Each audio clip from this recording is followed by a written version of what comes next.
Hello and welcome to the Wonder Women podcast. My name is Katie Freeman and I am your host.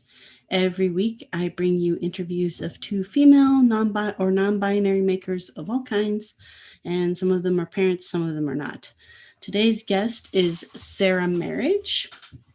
Sarah is a woodworker, furniture designer, maker, and she also runs an organization called A Workshop of Our Own, or WOO for short, designed to be a space for female and non-binary woodworkers and furniture makers to be able to just, be what they are, who they are. So I had a great time chatting with Sarah. I've been trying to get a hold of her for a while, so it was really exciting for me to be able to get to chat with her. But before we hop into the interview with Sarah, I want to give a big shout out and thanks to the patrons over on Patreon. So thanks so much, Kevin, Lefty's Woodshop, Christy, Twisted Twine, Christina B, Jeremy Spees, Sammy, Go Sammy Lee, Sven, Dwarf Size Workshop, Rachel, Moody Makes, Bonnie, Tool Mom Bonnie, toolmomstore.com, Laura, Oakley Soap Company, Mary Lou, Made by Mary Lou, Amy, Bison Valley Carving, Dan and Kelly, Reclaim Living Store, Brandy Studio, Obey, Kathy, One Girl and Her Tools, Ellen, Little Bear Furniture, and Ethan Carter Designs. Thank you all so very much. And with no further ado, let's hop on into the interview. And I'm going to ask that you all hang in there through all of the end as well, because there are a few announcements that I want to make sure that you check out. All right, here we go. Here's Sarah Marriage. I always start my episodes with asking my guests to introduce themselves. So I'm going to let you do that when you're ready. Sure. My name is Sarah Marriage, and I am a furniture maker and woodworking educator and administrator. I run a project called A Workshop of Our Own in Baltimore, Maryland, and we started about 4 years ago. April is our 4th anniversary, and we teach women and gender non-conforming folks in the craft of woodworking and related fields. Awesome. And that's really how I found you, is through WOO. And then once I found you through there, it's like everybody in the furniture and craft making world speaks about Sarah Marriage. So I will say I've been following along with you for a couple of years. You are not an easy person to get a hold of. I will say that. But yeah, I have too many email addresses and so too many ways to contact me. So that on top of then not being able personally to keep up with it all. So I apologize for that. No. I just meant that, yes, you're doing a lot of really good and cool things. Before we kind of dive into, just like what your kind of, I guess, day to day looks like, I want to just understand and know more about your story, from kind of childhood. How'd you get to where you are today? Oh yeah, fun. So my story, so I was born in Tulsa, Oklahoma. My mom was a teacher, my dad was in grad school, and then was a technical writer. And then when I was about 10 years old, we moved to Anchorage, Alaska, where my dad got a job. And so I sort of think of myself as growing up in Alaska. Most of my childhood memories are from there. And I was a nerd. I was really into math and science and that sort of thing. And I always kind of liked making things and doing art and that sort of thing, but I was definitely more on a math science track. And I was excited to go to college somewhere. I was like, I'm going to get out of here. I'm going to go to the lower 48. And so I worked hard at school to like get into, the best place I could get into. And I ended up going to Princeton University, where I bounced around in majors the first year and ended up in architecture. Studied architecture for a while, and I ended up dropping out of college. I went back to Alaska and worked in like IT for a few years in the oil patch, and then in 2003, my mom got sick, and I was like, so my mom got sick, she passed away, and I was like, I got to get back to school. I got to get back on track. So I went back to Princeton, and I dropped out again. And the whole time kind of with this idea, well, the first time and the second time, my thought was, I love architecture, but what I'm really interested in is furniture and work that can be made on like a human scale, and that can be a little bit more, the process can be a little bit more controlled. I was a little, I was like 19 and concerned in like an overwhelming way with like all the complicated factors of what goes into making a building, and like how do you make sure that labor along every step is like ethically dealt with and materials are ethically sourced. And I was like, but furniture, furniture has a similar effect on people's lives in a fundamental way, and I could do that in a way that make furniture without it being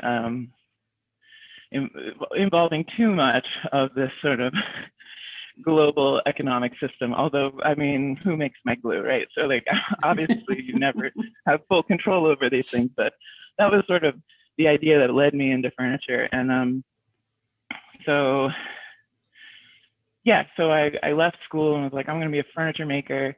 And then different things happened in my life. I ended up walking dogs in New York City for a little bit. And then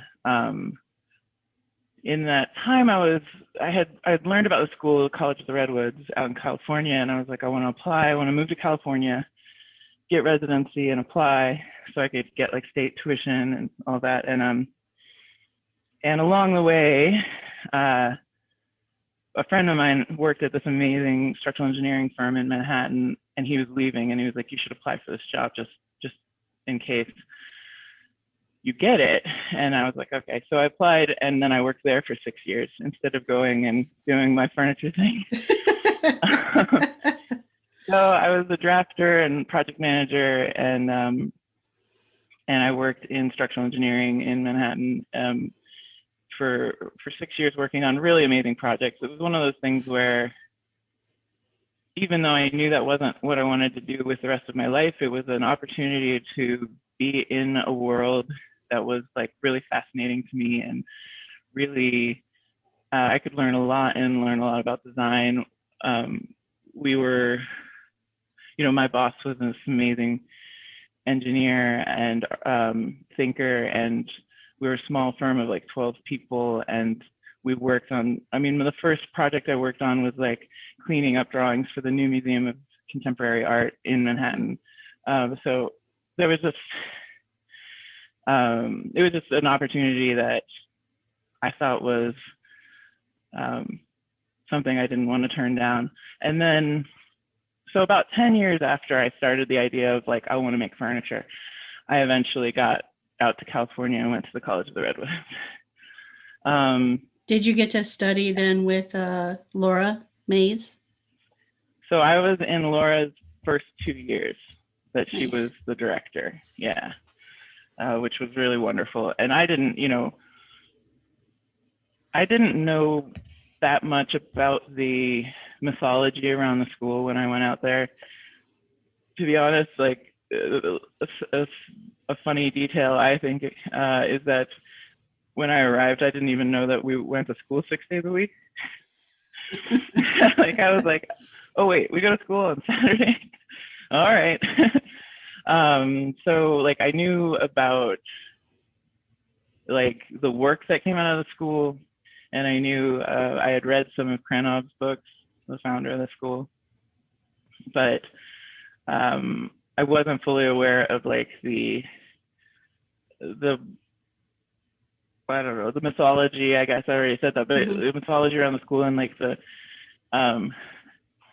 reputation in the woodworking field.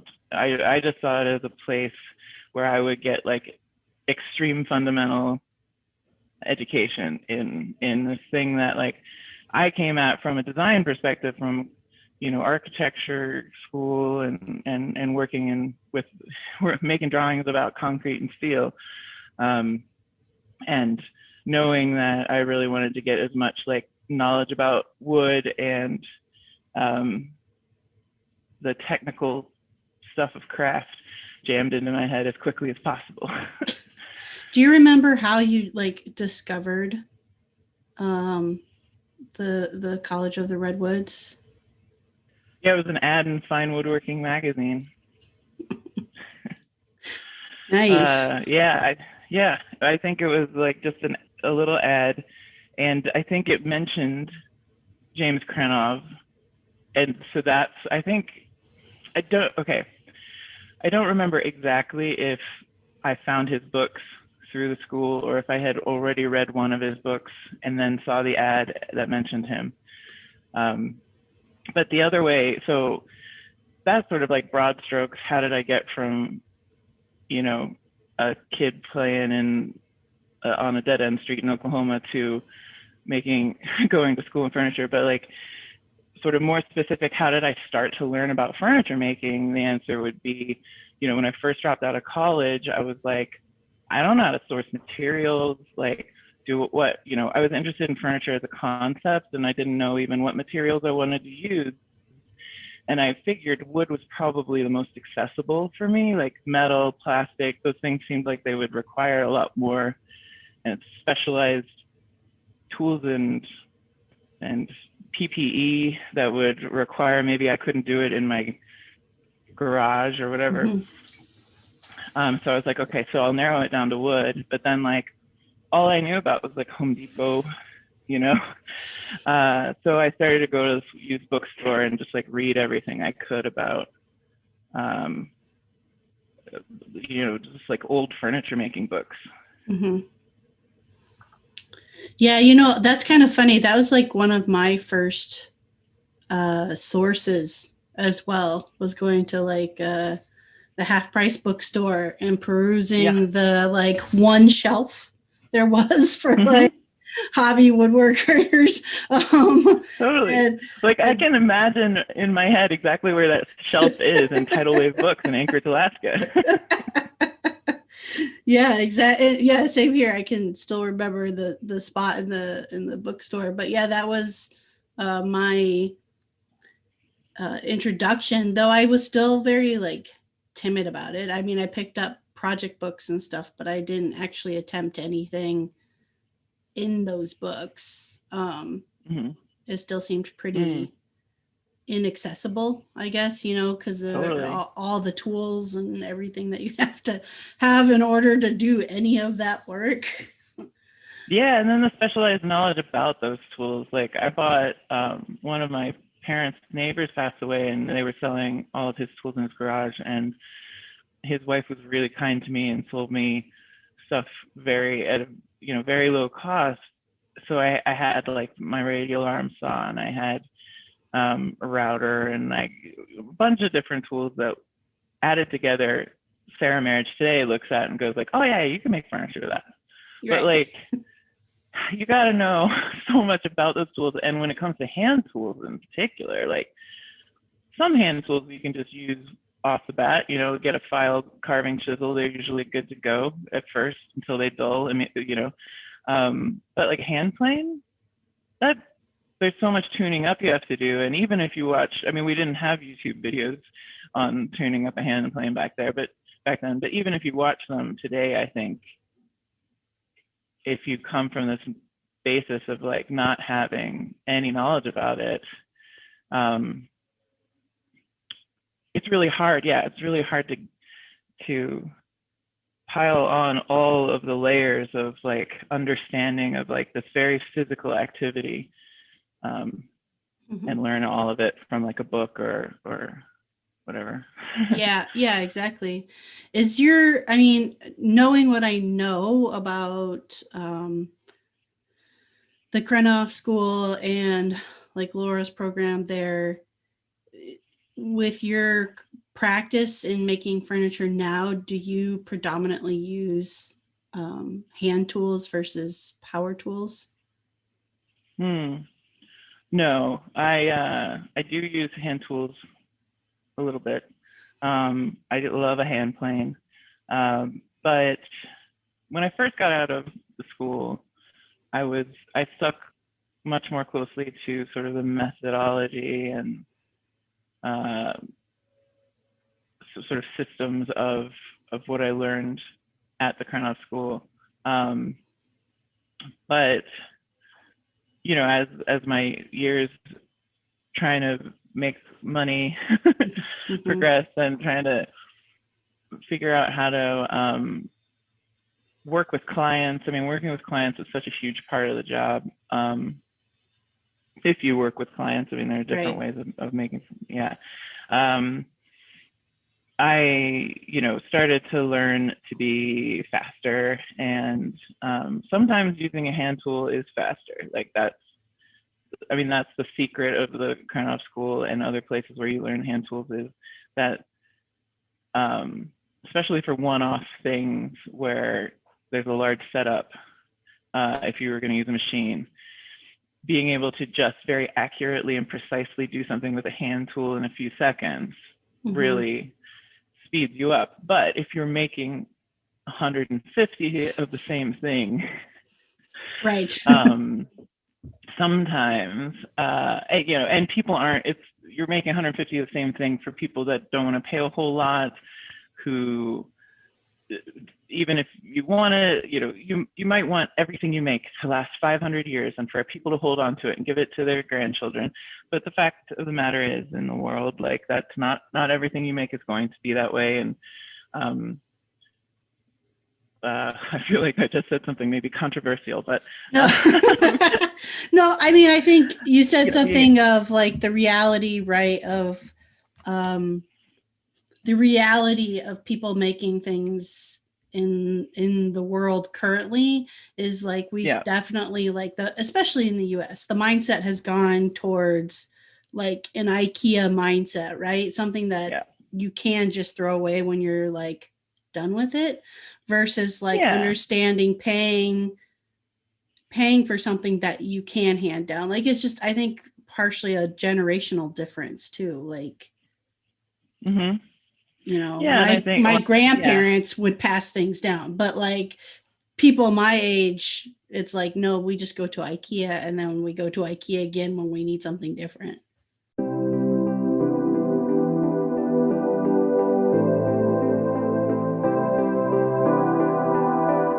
Hi makers, today's episode is brought to you by toolmomstore.com. Tool Mom and Company is for all ages, genders. They have what you need for your one-stop tool-related merchandise of gifts and clothing. The products are fun, fashionable, one of a kind. In fact, I have two of the mugs. One has a circular saw with flames coming off of it and says "Go Girl." Another one has the definition of a tool chick. Both of them are super awesome, and I have coffee out of them almost every morning. So check out toolmomstore.com or find them on Instagram at toolmombonnie. You can receive an extra 20% off at checkout by using the code MAKERMOM.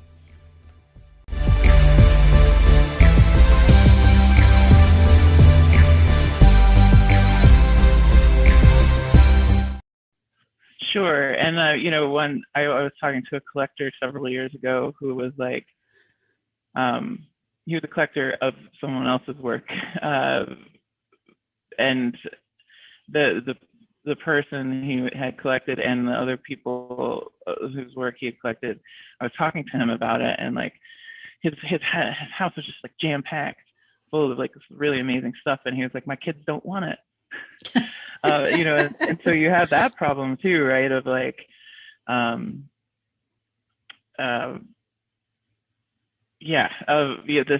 that becomes a generational element. But I think you can also look. I mean, I'm sure there are people who could write theses on this, but like there's like these global economic forces of consumerism that have come up through so many different parts of our lives. So like, why is there a generational difference? Because of like so many different things. And you've got your HGTV shows promoting like change your room every month or whatever, and you've got your you have this like economic drive to keep the economies going of like, once you buy something, you have to buy something again, right? And I don't know the answer to that.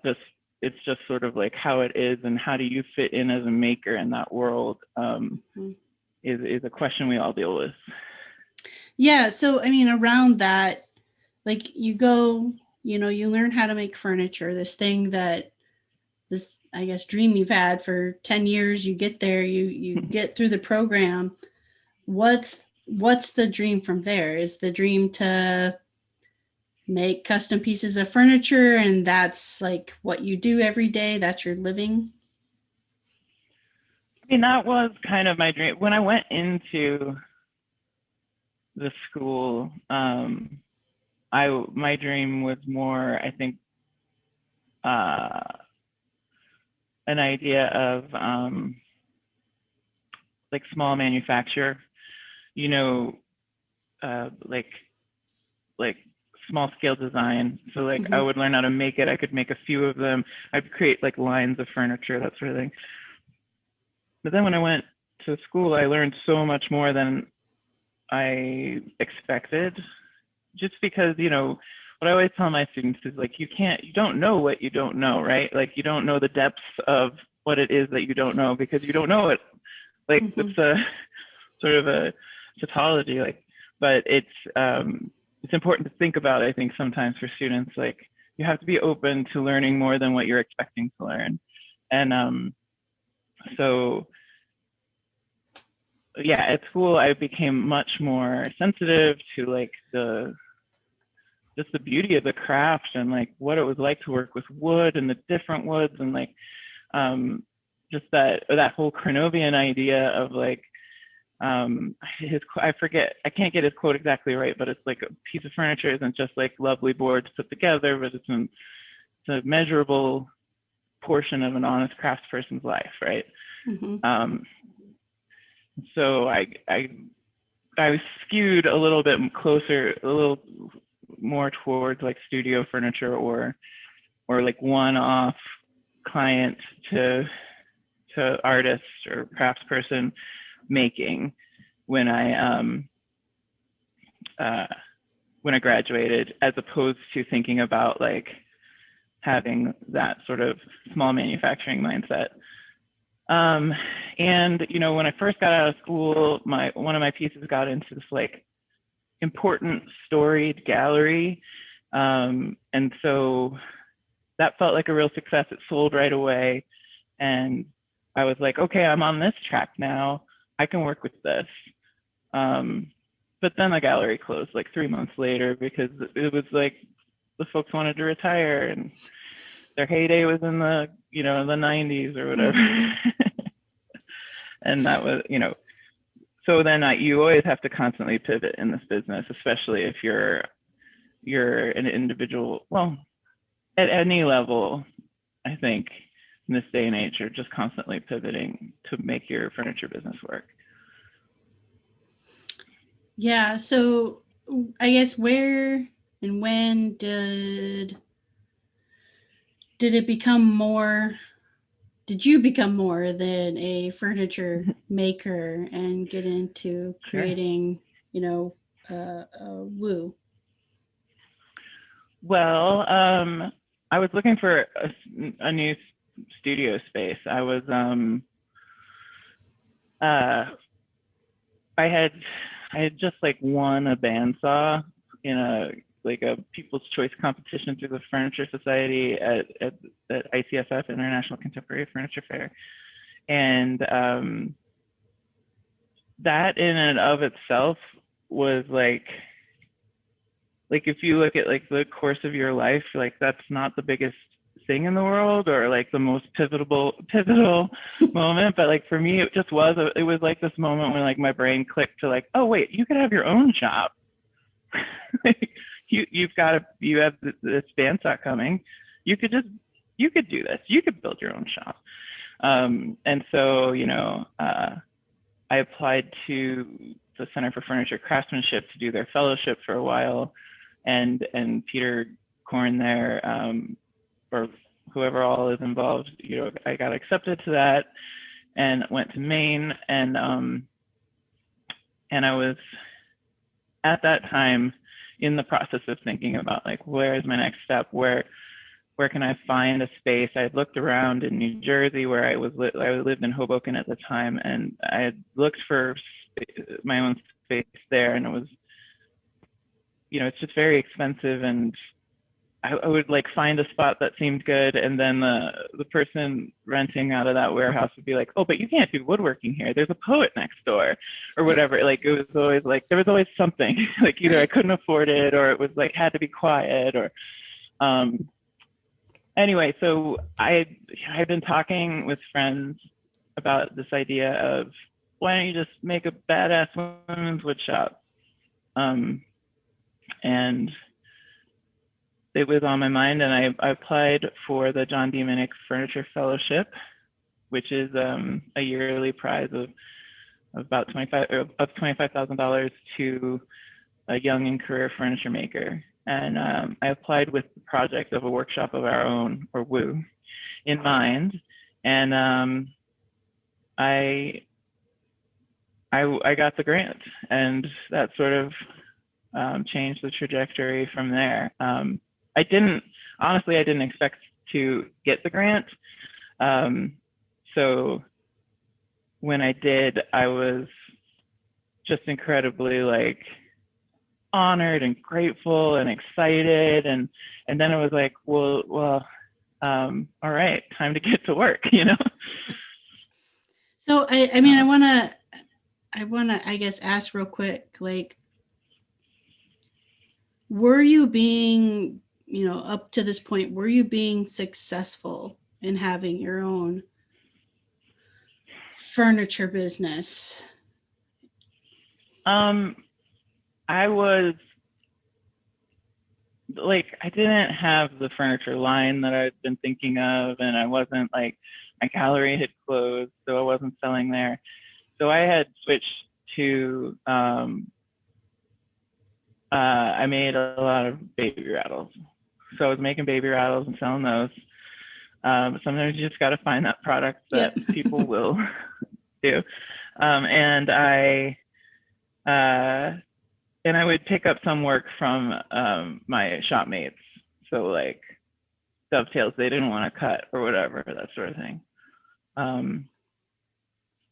So no, I guess I wasn't making furniture, like capital F furniture. Right. with like with a regularity. I was really kind of diversifying just trying to get. I was hustling, right? I was like trying to get a payment from any.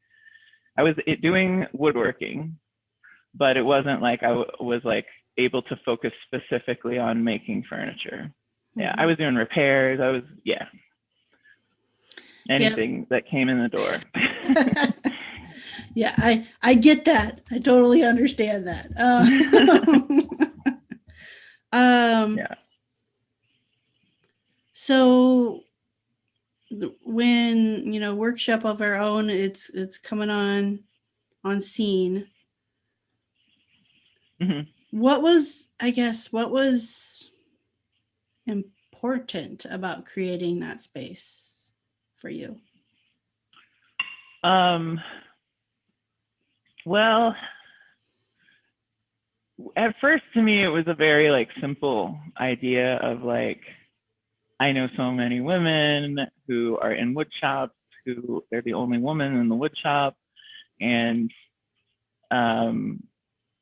like there's just like stuff you deal with on a daily basis that like just makes you feel other, right? Like you're just you don't quite fit in. And then there's bigger stuff that happens every now and then that makes it even worse. And then and I was just thinking like wouldn't it be easier to do our work if that stuff would just fall away? Like if we didn't, I think I've said this in other interviews, but like this idea of like, instead of always being the hand air quotes woman woodworker, you could just be a woodworker in the space. And which is not to say that I'm not trying to say I was in a bad environment or anything. Right. Like this, it's not what this is about at all.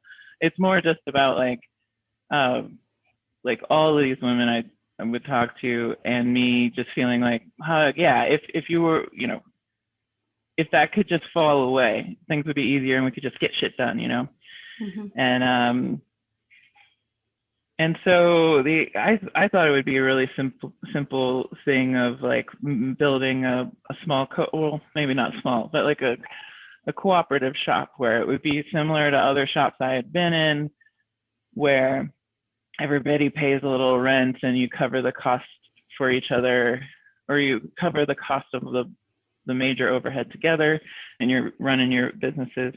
And then we could have some education on top of that. We could have some classes on the weekends for women and stuff. But the minute I sort of made it a public idea and started to promote it was the moment it just started to transform into what it is today, which is mostly a project for about education and providing a space in which people can learn beginning to advanced woodworking in an environment where like I was just saying, that like the idea of like your gender and stuff is like falls away and is not a cloak that you're wearing constantly and having to like think about and be treated differently and that sort of thing. And like the number of people that reached out to us right from the beginning, about like people all over the country who would just email or message on Instagram, like, I just heard about your project. I work in a wood shop. I'm the only woman here, and it just like makes me happy that you guys exist. I mean, those like emails will just bring you to tears, and there's a lot of them. And so the project really went away from this idea. We kept the idea of having like studio space available for like 3 years, but now with COVID and with the reorganizing of the organization to grow and be stronger, we've pivoted to being just like entirely about education, because that really seems to be the need and the call from folks Mm-hmm. everywhere. Mm-hmm.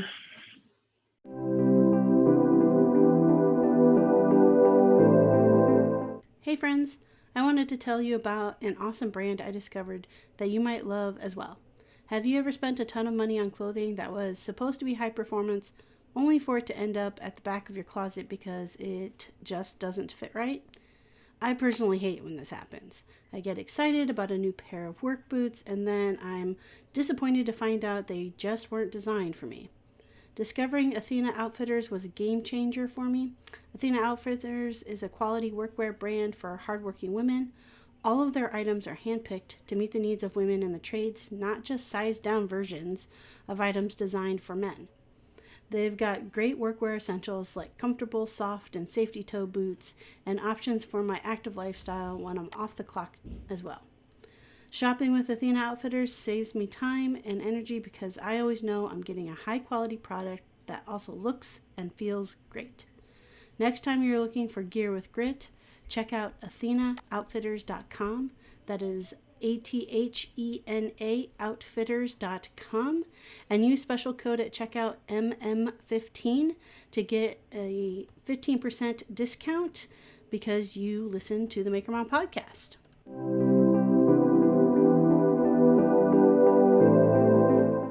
Yeah, so I mean, now because of pre-COVID, were you guys offering any of the virtual classes you're doing right now? No, that all happened post-COVID. Yeah, or I always feel like that's tricky because we're not quite post, but post onset right. of COVID. Right. Yeah. Do you think that's gonna stay once? Oh yes, we're absolutely. past COVID? It's really an exciting format, and it's really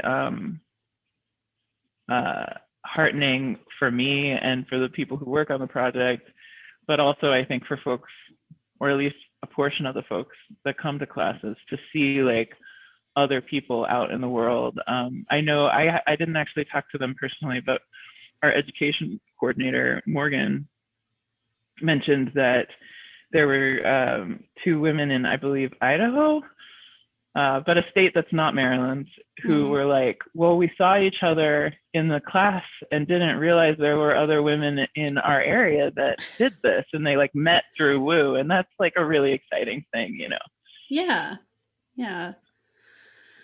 And you have such an amazing lineup of people to come. There's amazing teach. people out there. Yeah. Yeah, I know. I really need to like hop on Laura's chair class, because that's the one project I've been avoiding, but I want to do this year is make a chair. Yeah. Nice. Yeah, it's so good. Her lecture is so good. I will watch it over and over and over again. Laura's amazing. 2 years with her was like so great to be able to have that. Yeah. Not gonna lie, I'm a little jealous of it. Because she does amazing work. Yeah. So as you're bringing Woo forward, moving that forward, what's the dream now?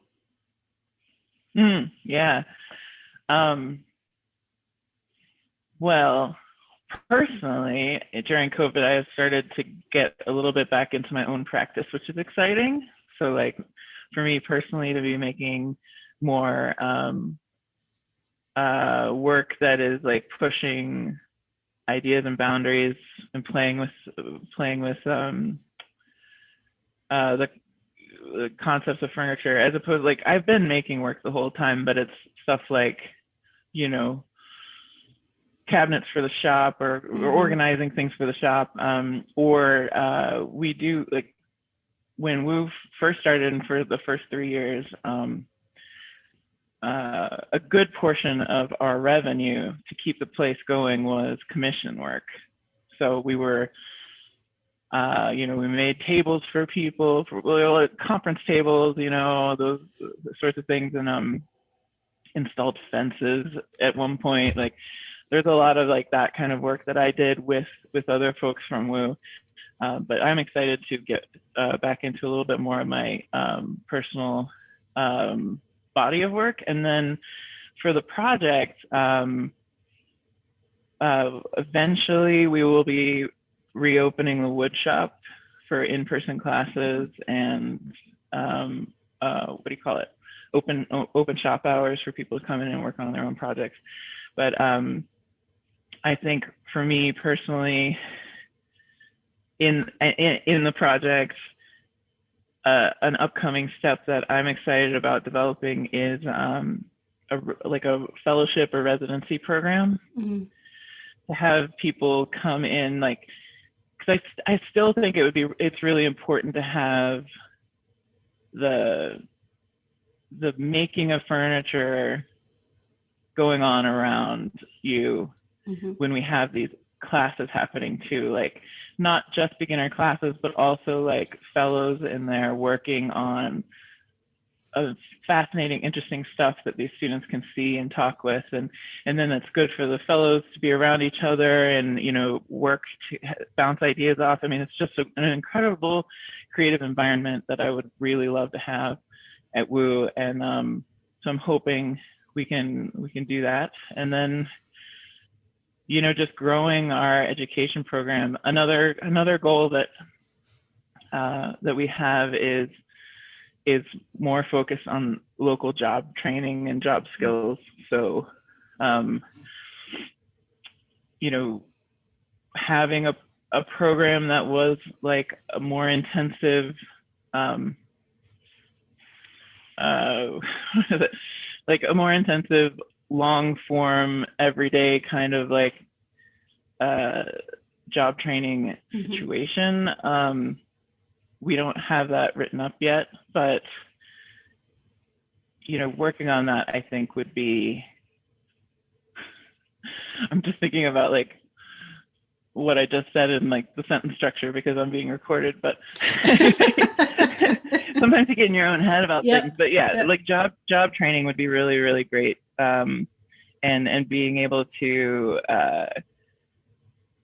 you know, work towards making something that's very accessible and very useful and directly connected to getting people jobs. Like that would be, mm-hmm. that's a huge goal for WU, for sure. So yeah, around that, I mean, I feel like you probably have a pretty good feel for this, because I you know, I know you're also involved with the Furniture Society as well. So, like, how do you feel? Like, how do you feel about the future of furniture making, of woodworking as craft? Like, do you see a tide change coming? Do you feel like, you know, that consumerism we talked about before is maybe changing a bit? Well, I mean, I think probably the biggest economic and like massive, the biggest thing on the horizon that will majorly affect our lives, I think, is climate change. So, how that will affect like the way people buy things, I don't know. Like, mm-hmm. like it's such a big question. I think as far as like woodworking trends, I think these things, they come and go. They're cyclical. You can see people writing about this same question, you know, 200 years ago. Right. So, you know, I think that there will probably, at least in our lifetimes, always be people making furniture, and whether like where the next trend is coming from or going, you know, I think there will continue to be and be like an amplified focus on sustainability and mm-hmm. and trying to save our planet. Right. Do you feel like the definition or what people think a woodworker looks like is changing? Yeah, I mean, I think it varies quite a lot in different worlds. Like I would say that like if you talk to people in like the Instagram woodworking world, that they would say it's changing rapidly, right? Like I think in the world outside of that, I mean, like not everyone is on Instagram and not everyone's in the Instagram woodworking community. I think it's much slower. I think that a woman woodworker is still a novelty to most people. I think that I think a lot of really awesome things have happened. A lot of amazing conversations have happened around this topic, and I think that we're making progress. I think it's still hard for folks to, yeah, I mean, what am I trying to say? Like, yes, I think it's sort of changing, but it's also like there's also been trends towards like hypermasculinity in advertising, or like there's been like awesome things like sawdust is man glitter or whatever. Like, so like it ebbs and flows, and yes, I think that there's slowly a change in like who people expect to be woodworkers. And I think that we will hit a point where it's much less surprising to people. But back when I first started, like after school, when I first got out of school for woodworking and started doing things like going to trade shows and big craft fairs and things, I always got that question, like, did your husband make this? Even in places where you'd be like, this, like bastions of liberal, whatever, like just be surprised that like, really, my husband? Like, so many assumptions you're making right now. But yeah, so but the thing is, like, I haven't been going to trade shows in the last few years, so I wish I could say, like, I wish I had the data to say, like, if that's changed much. I would say that world hasn't changed much. I think you're definitely hitting on a point of like the world of social media. I think is like you can see a change maybe, but outside of, and that's with us connecting with like people, right? Like we're the woodworker community or whatever. But when you go outside of that community, into like the real world, I guess, it's still, I think, representation of that population is still very much, I mean, I still get, if I'm asked or I say that I, do woodworking, I still get like, really? Like, or if I say I make furniture, it's usually an assumption that I'm like flipping pieces that I bought. It's not like something I couldn't possibly make it from hand. Basically, make it from scratch. So I think that's like a general population. That's not people within the craft itself. Yeah, but I mean, I think it's important though. Like, I mean, the general view is it affects woodworkers' lives, right? Like, it affects your life, having those conversations. And it's funny, like, I think during the pandemic I've been wearing, like, the clothes I've been wearing have been less like very clearly shop clothes, because I might spend the day working on a laptop at home or something, right, and only go into the shop a little bit. And so like I'll go to like the Lowe's, like curbside pickup, and like I've noticed I started to get treated more like, less like the woodworker and more like the home consumer. when talking to people around there, and it's like, oh yeah, I forgot what this was like, because like, you know, most women woodworkers and like we have the story, we all have the story that we talk about, like, well, you like get ready to go to the hardware store, you put on your like tough face or whatever, like you stand tall and you go in there like you know what you're doing, just because you just don't want to deal with the like all the sort of, you know, condescension and like it's all well-meaning, but it's just like, oh, I just want to deal with that. Right. No, it's not always well-meaning, but you know, oftentimes. Anyway, like one time this guy, well, we don't need to go into swapping stories about that. But the other thing I was going to say was that in addition to like the Instagram community, you know, the other thing is like formal education community, right? A lot of folks like that I know through the Furniture Society or other areas that are sort of in capital C craft,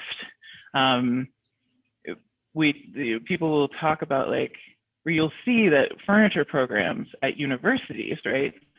Many of them, it's like possibly all of them, but like many of them are more than 50% women.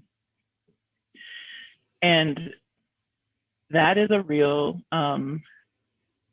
that's like a real interesting anomaly, right? Because, and it's one of the things I was thinking about when I started WU was that, you know, at Krenov school, the numbers were lower when I was there. We weren't even close to 50%. We were like 18% or something. But the idea was like, most women going, no, that's not true. But like a lot of women going into furniture, for sure the type of women that I was meeting on Instagram and in Furniture Society were people that had gone through university programs. And then when you get out into the, you know, quote unquote real world, it is not 50% women in your field, right? And most of the people working in the field didn't go get an MFA, you know. So like you're like, that's two ways in which you're very different from the folks you're working with. And so yeah, that idea too of like creating WU is also I think a spot where people can, if you can sort of bridge worlds, right? Of like, well, yeah. Yeah, I mean, I've definitely found through doing the podcast that to be frank, that a world existed that I didn't even know existed when I went to college. Like I didn't know, if I had gone to art school and majored in sculpture, that I would have actually had much better access to a wood shop than, you know, the route I went in industry route. And so I had access to a shop, but that was not its focus. And so, yeah, it's very interesting. And then most people, I feel like there's a strong group of people who are just all self-taught and learning as they go. And so, yeah, I think that's what's exciting to me about WU is like, you know, I learned about the College of the Redwoods when I lived in California and I so desperately wanted to go. But, you know, we lived in San Diego County and soon to be parents. And my wife's like, there's no way in heck you're going to go for 2 years and live up there. Like, we're just not, that's not happening. You know, and so I did find schooling at the community college, but still it's like, the fact that WU offers the ability that I could still go take a class with Laura Mays without going to the College of the Redwoods is something that, you know, is a huge benefit, I think, for people not being able to, or be able to go to like Penland or any of those places, but still get, you know, some similar education. Yeah, well, thanks. Yeah, we're really excited about this. The virtual education side makes it not just easier for people all over the country to take classes from WU, but it makes it easier for teachers to be able to teach at WU. And even though, you know, you don't get that like in the room with the person cutting the wood together. Like you don't get that element, but you do have, you are there live. You can ask questions. There is an interaction. There's a connection with that person that's really exciting. That is, yeah, I mean, when I was 19, if this existed, it would have been awesome. I might have rebelled a little bit. Like, I think one of the things about being a woman woodworker, right, is like, you're so sick of people talking about the fact that you're a woman woodworker. So I may have been like, oh, a place for women, I don't need that or something. But I think if I read the class listings, then I'd be like, oh, no, that's great. That's good. I'll go there. Well, that's, but yeah, like, yeah. That's what's funny about, I mean, that was a conversation I had with Laura when she was on the podcast. And that was like actually how she got started with the kind of the making a seat at the table project. And in the book was that question that Deirdre had asked her, right, about being a woman woodworker. And Laura's response was like, I'm so sick of people asking me about what it's like to be a woman woodworker. Yeah. But it does play a role in the sense that every part of our identity, I think, plays into how we create. Just like, I mean, a man's identity plays into how he creates, whether he would classify it as that or not. But I think, yeah, to get to a point where you can be just a woodworker, sometimes I wonder if that's removing something from your story. I mean, I think that, you know, you can have both. Like, you can be just a woodworker and then learning that the person, like, maybe that adds an element to learn more. The more you learn about a person's story, the more that it enriches your understanding of the object, you know. But yeah, I mean, I've had a lot of people ask, like, what's different? Like, so what do you have to do at WU to teach women? Like, what's the difference between women education and regular education? And it's like, no, it's not, like, we don't teach differently. I mean, maybe we have like rules, like you don't touch students and things like that, which is not to say that other institutions don't have that, but like we specifically talk about, like, never take a tool from a student, never grab a student's project. So there are certain things that we've learned from being in educational environments that we've said, like, well, we want to make sure this doesn't happen, but it's not because, like, that would be beneficial to a man if they were in an environment, like, so don't take that student's project or but yeah, so like it's really more about like having the stigma of being different removed, and like you know, not being watched like you're gonna, like, just watched more than other people, you know, judged in a different way, like whether intentionally or not. It's just nice to have that. Yeah, one of the things that I have said over and over again, I think Meg Bai was the first person I said this to. We were in Chicago at SOFA, and I was like, yeah, I mean, I worked so hard. I was working so hard to not make my career about being a quote unquote woman woodworker, that I just ended up making my entire life about it. You know? Because when I first started out, it's, you know, I think you've probably heard this over and over again, but like, I didn't think of myself that way, right? Like, I was like interested in making furniture.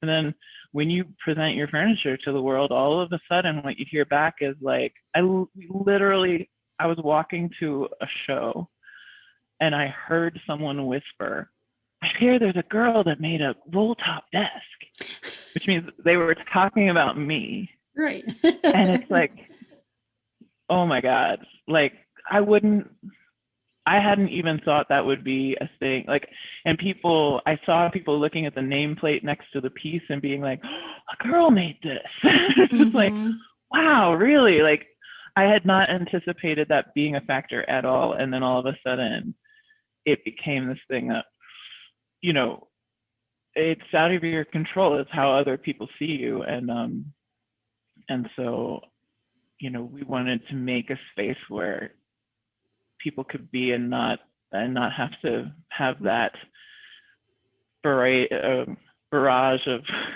of commentary thrown at them constantly. Yeah, I think it depends on where it's coming from too, right? Like, yeah, I might see something at a show and say, a woman made that, and I mean it in the sense of like pride.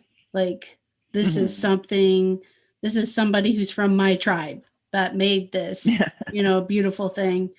And I could see it in the eyes of like I see it through the eyes of my kids, especially my daughter. When we see something, I mean, it's less and less the older they get, just because, I mean, mom's a woodworker, so it becomes less of a novelty type thing.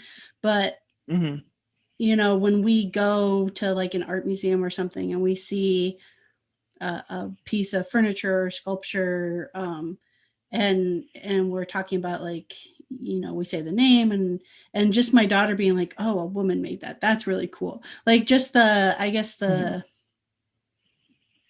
impact it can have on the youth of like, because in the general broader sense, they're still told, unfortunately, based on your gender, things that you can or cannot do, right? Absolutely. Yeah, representation definitely is incredibly important, and it's key. And yeah, absolutely. I think I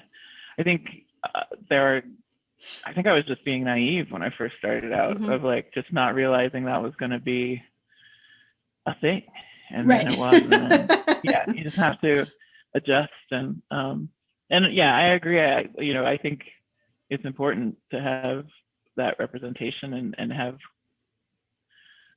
people of all kinds being, their work being shown, and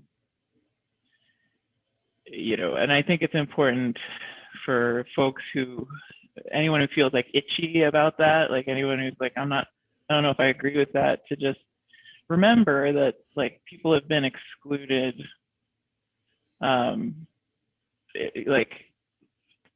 people have been excluded because of this, not because their work wasn't as good. Right. So like across all kinds of things outside of just gender, right? Like, people have been exactly excluded based on the color of their skin, based on their gender identity, based on their sexuality, like all of those things. Yeah, and it all like is a feedback loop of then, and the kids, and then people believe they can't do it, and then it's not, so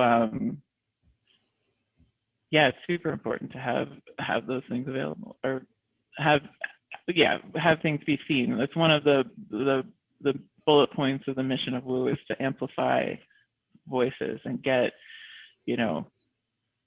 like, we're going to be launching a lecture series soon that would be like a free for everyone, all genders, and with the speakers being women and non-binary folks, and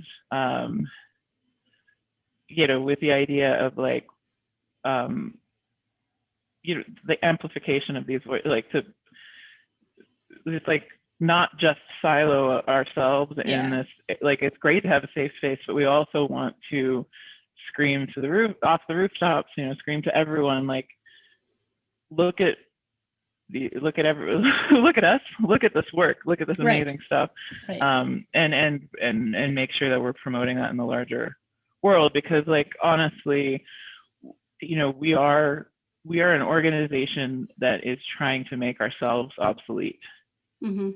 Right? Yep, absolutely. Well, Sarah, we're at the end of our time together. Yeah, so I wanna give you a chance to let people know how they can find you, find your work, find your projects you're working on. Yeah. Well, yep, my name is Sarah Marriage, just like love and marriage. You can find me at a workshopofourown.com is the website. or sarahmarriage.com is my personal work website. On Instagram, we've got at Sarah_marriage and at a workshop of our own. You can also follow Romeo the Shop Cat at Romeo the Shop Cat. I do believe I follow Romeo as well. Oh, good. Yes. He is the best. Very sweet little guy with a bow tie. And he loves everyone who comes into the shop. So his name, which came from the shelter, was appropriate. Yeah, that's probably social media is a good way to get in touch with me or learn more about Woo. Yeah. Awesome. Well, and thanks. We've got some great classes coming up. Sorry. You do have some great classes coming up. Be sure to check out the workshops page at workshopofourOwn.com. Yeah. Should be good. I'll be teaching again. I teach about once a quarter, so you can also look out for those classes. Awesome. Well, thanks, Sarah, for chatting with me today. Yeah, thank you for having me. This is so nice. Yeah. And this is Pippi. Hi, Pippi. Okay, so again, that was Sarah Marriage, and I will include the links on how you can follow along with her in the show notes for today's episode. You can also find those links in the description on whatever podcast app you're listening on, or if you're watching this on YouTube, just check out the description down below, and you'll find the links on how you can follow along with her. All right, so today marks the official first episode of the podcast, switching from the Maker Mom podcast to full-on Wonder Woman podcast. So thank you all for your support and having that happen. And I want to just reassure you again that nothing's really going to change. I'm going to continue to do 2 interviews a week, have 2 episodes a week with female and non-binary makers. And some of those makers will be moms and some of them won't. I'm just going to care less on whether a mom episode falls on a Wednesday or a Friday and Wonder Woman falls on a Wednesday or Friday. Any of that is just going to go in the flow and order of the interviews being done. So really no big change to you. You will see a change, however, just in the name. So if you're searching for the podcast on a podcast app, you'll just need to search for Wonder Woman Podcast now instead of Maker Mom Podcast. You'll also see the change has already been made on Instagram. So if you want to follow along over there, it's just at Wonder Women Pod. Pod at the end there. So you can check out and follow along over there. Patreon, that is still set up as Maker Mom Podcast, but that will be being changed as well. So if you are not a current subscriber, please hit subscribe, like, comment. Head on over to iTunes, leave a 5-star review. All of that is fantastic. Head over to Patreon, look at joining the tribe over there. All of that helps to support producing 2 episodes a week every week. And I do so very much appreciate all of the support from the patrons over there now. And now kind of the announcement. So I've, mentioned little bits here and there. And if you follow along with me on my Freeman Furnishings account on Instagram, then you may already be aware as well.